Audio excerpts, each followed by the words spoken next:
start a sales conversation. When you are a brand new entrepreneur, it's very likely that you do not have a ton of experience running sales conversations. Specifically, how do we start? How do I take control? How do I make this not awkward and uncomfortable for both myself and the potential client? In today's episode of Uncensored Sales TV, I am going to give you 4 things to do at the beginning of every single sales conversations that are going to set you up for success as the leader of the conversation, put you in control, help you build a relationship, and make sure that it's a super productive conversation. The first thing you want to do in your sales conversations is to build rapport.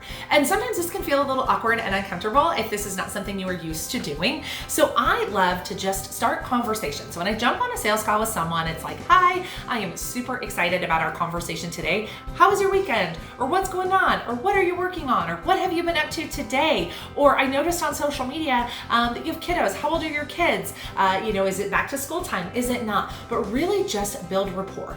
Both parties coming into the conversation are likely very nervous. So don't be confused and think it's just you that's nervous. It's likely that your potential client is nervous as well, because sales conversations can be uncomfortable and they might be fearful of what's going to happen. So I want you to set them at ease by just building a little bit of rapport. Take a couple of minutes, 2 to 3 minutes, and just make conversation and just build a relationship. Because if you can find a connection with that person, they will instantly relax and you're way likely to get a positive outcome of your conversation. The second thing that you want to do is make sure that you set an agenda for the conversation. I get a lot of questions around like, how do I make sure this isn't an interview? How do I take control of the conversation?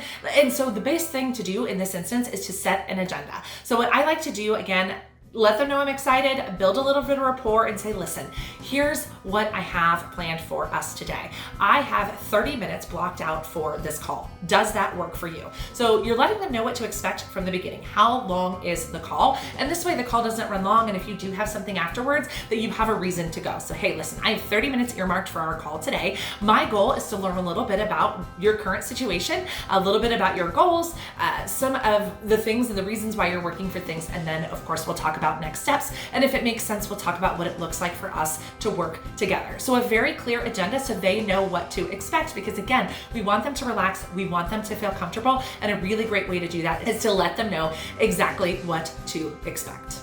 Then we want to start with easy questions. I like to tell my students that we have to earn the right to ask tough questions.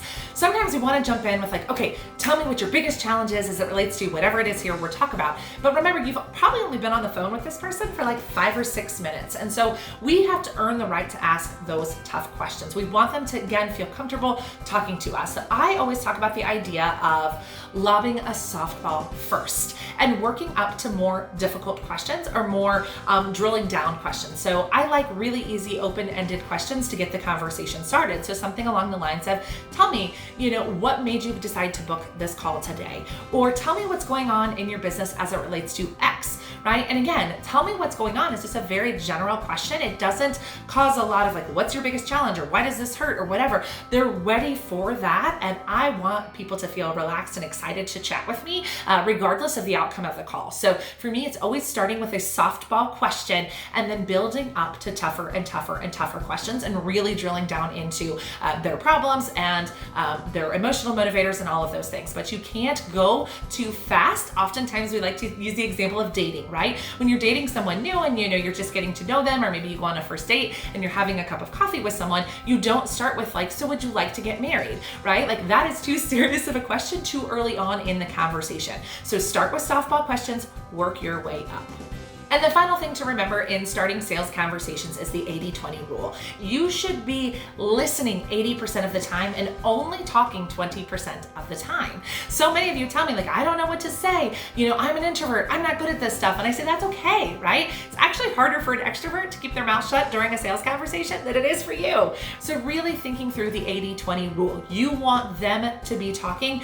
You're listening. Your goal of the sales conversation is really to learn, does this person have the problem that I solve. And we want to know, how are they motivated, right? Because people buy based on emotion and they justify with logic. So we're looking for both the logical reasons and the emotional reasons that they would invest with you. So let's recap that. The first thing we want to do when we're starting sales conversations is to build rapport. We want them to be relaxed and comfortable chatting with us. The second thing we do is set an agenda. Let them know exactly what to expect during the conversation. Again, gives you some guidelines, some parameters, establish yourself as the leader of the call, but then also lets them know what to expect, and again, allows them to relax. The third thing we want to do is start with some softball style questions and work up to the tougher questions. I like to call this earning the right to ask tough questions. And we do that by putting the questions on top of one another and really making it a conversation and not an interrogation. And then finally, we want to remember the 80-20 rule. You should be listening 80% of the time and only talking 20% of the time. That is the most important part of how to start a sales conversation.